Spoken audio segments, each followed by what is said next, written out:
Hello दोस्तों, welcome to digital तैयारी। आप सभी का स्वागत है दोस्तों।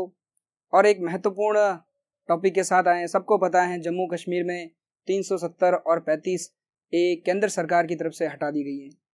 बिल्कुल दोस्तों, उसी से रिलेटेड और जम्मू कश्मीर में कितना उससे फ़ायदा होगा और हमारे एग्ज़ाम पॉइंट ऑफ व्यू से बहुत सारे जो प्रश्न बनेंगे उनके ऊपर हम डिस्कस करेंगे।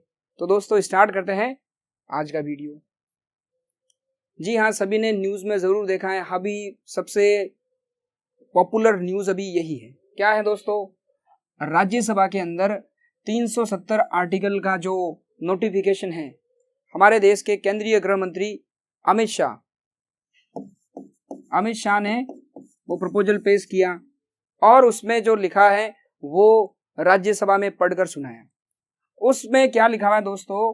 Government on Monday abolish provision of article 370 special status of Jammu Kashmir, यानी कि अब जम्मू कश्मीर का जो विशेष राज्य का दर्जा है वो खत्म हो गया भैया। अब जम्मू कश्मीर को विशेष राज्य का दर्जा बिल्कुल नहीं। अब भारत में पूर्ण रूप से शामिल हो गया है जम्मू कश्मीर और भारत का पूर्ण भाग हो गया है।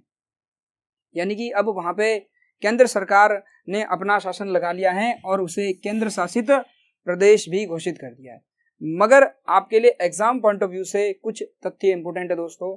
जैसे अभी वहां पे 370 का जो क्लॉज ए है, खंड ए, उसको अभी नहीं हटाया है बिल्कुल दोस्तों, मगर धारा 370 और 35 ए को सरकार ने हटा दिया।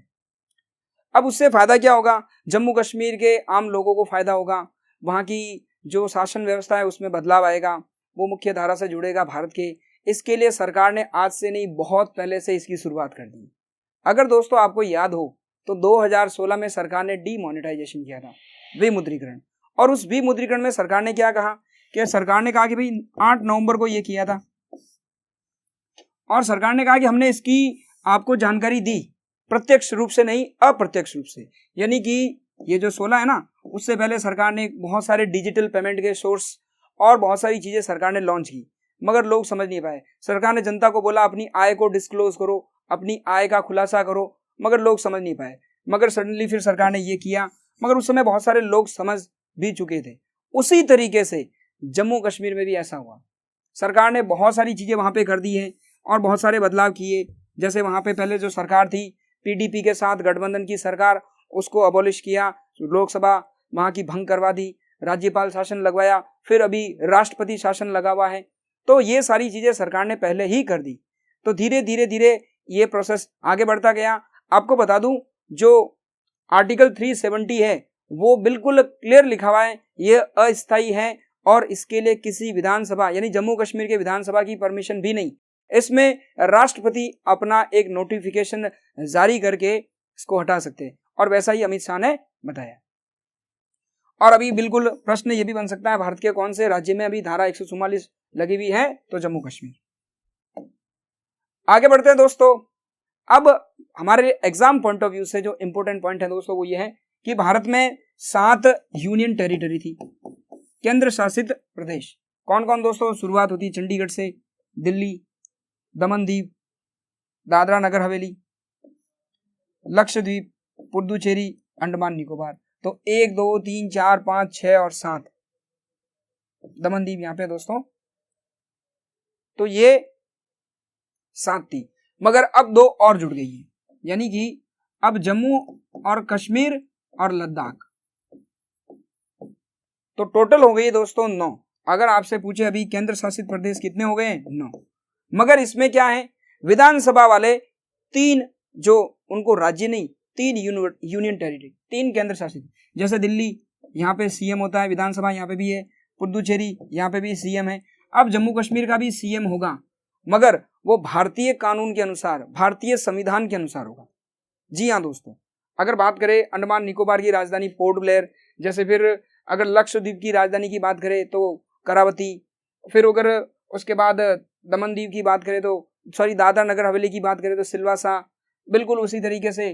तो ये सारी राजधानियां भी हैं, आपको याद रखनी पड़ेगी। एग्जाम पॉइंट ऑफ व्यू से बहुत सारी चीजें आएगी। नया जो अपडेट आएगा आगे फिर और वीडियोस लेके आएंगे, उसमें आपको बताएंगे। आगे बात करते हैं दोस्तों, ये देखिए अलग से रीजन बना दिया लद्दाख और जम्मू कश्मीर। दोस्तों अगर आपको याद हो, मैंने कहा ना अभी सरकार ने पहले हिंट दिया था सरकार ने, बिल्कुल लद्दाख को अलग संभाग यानी डिवीजन, अलग डिवीजन भी घोषित किया था। ये बात 6 महीने पुरानी है। और इसमें 3 जिले आते हैं दोस्तों, सॉरी 2, लेह और कारगिल। इसमें सिर्फ 2 ही जिले आते हैं, लेह और कारगिल। और फिर उस समय नेशनल ग्रिड यानी इलेक्ट्रिसिटी से भी जुड़ा था लद्दाख। अब लद्दाख को अलग डिवीजन के बाद अब एक केंद्र शासित प्रदेश का दर्जा भी मिल गया है। और जम्मू कश्मीर यहाँ पे होगी विधानसभा, बिल्कुल होगी, जैसे दिल्ली है, जैसे पुडुचेरी है, तो वही उसी तरीके से यहाँ पे क्या होगा दोस्तों, विधानसभा, चीफ मिनिस्टर होगा, भारतीय कानून लागू होगा। और दोस्तों यहाँ पे एक महत्वपूर्ण बात और बता दूं आपको, यहाँ पे जो विधानसभा है अब उसका कार्यकाल 5 साल होगा और पहले 6 साल होता था।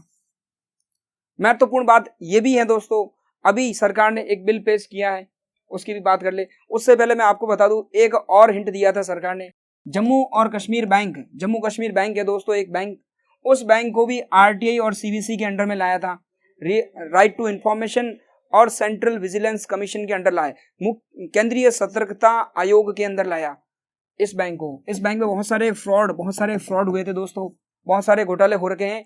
उसी तरीके से फिर इस बैंक को आरटीआई के दायरे में लाया और पुराने जो उसके चेयरमैन थे परवेज अहमद, उनको भी हटा के उनकी जगह अभी आर.के. छिब्बर को लगाया है। तो दोस्तों यही वो हिंट हैं जिसके थ्रू केंद्र सरकार ने बहुत पहले बोल दिया था। और सरकार ने तो अपने मैनिफेस्टो में, जो एनडीए गवर्नमेंट है, उन्होंने अपने मैनिफेस्टो में कहा था 370 हम हटाएंगे, तो आज उन्होंने वादा पूरा कर दिया। दोस्तों याद रखना ये 5 तारीख बहुत ज्यादा इंपॉर्टेंट है, 5 अगस्त। जी हाँ दोस्तों 5 अगस्त।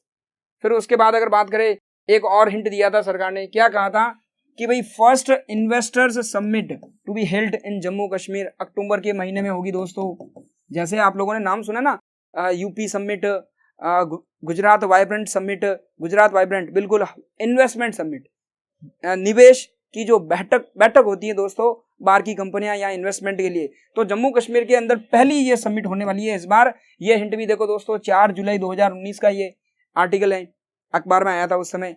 तो सरकार ने पहले ही हिंट दे दिए थे बहुत सारी चीजों के।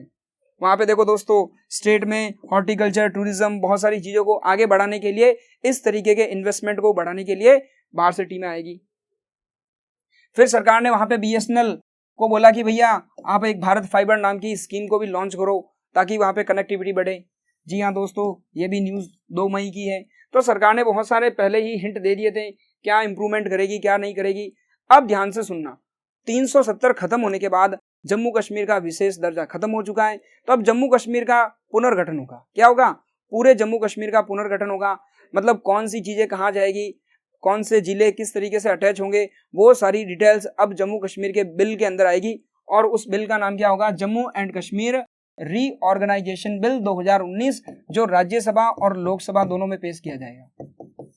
तो बिल्कुल बहुत ही इंपॉर्टेंट प्रश्न है दोस्तों, जम्मू कश्मीर रीऑर्गेनाइजेशन बिल। उसके तहत 5 साल का हमारा जो कानून है, बिल्कुल 5 साल का विधानसभा होती है वो चलेगी। फिर उसके बाद अब 3 यूनियन टेरिटरी हो गए जो विधानसभा वाली है, और लद्दाख को अलग दर्जा मिला है। दोस्तों अगर वीडियो अच्छा लगे तो प्लीज वीडियो को लाइक कीजिए, शेयर कीजिए। और ये हैं जम्मू कश्मीर के जो राज्यपाल सत्यपाल मलिक।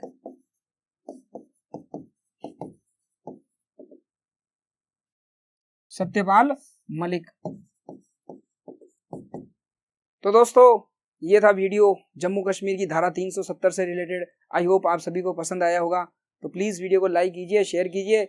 मिलते हैं कुछ ऐसा ही टॉपिक के साथ। Thank you.